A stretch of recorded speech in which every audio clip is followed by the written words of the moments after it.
They tell me that I'm never gonna make it. They want me to do something that could make sense. They hate when I keep dreaming I'll be famous, but I don't give a fuck, I'ma keep chasing.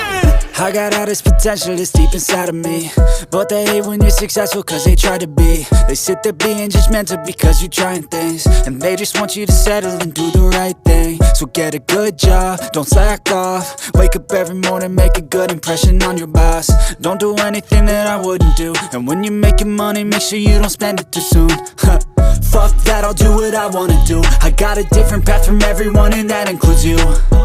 Who are you to tell me how to live life? In these times it feels like nobody's right, yeah. So I'ma figure out what else we succeed, and then invest all of my time into that and proceed.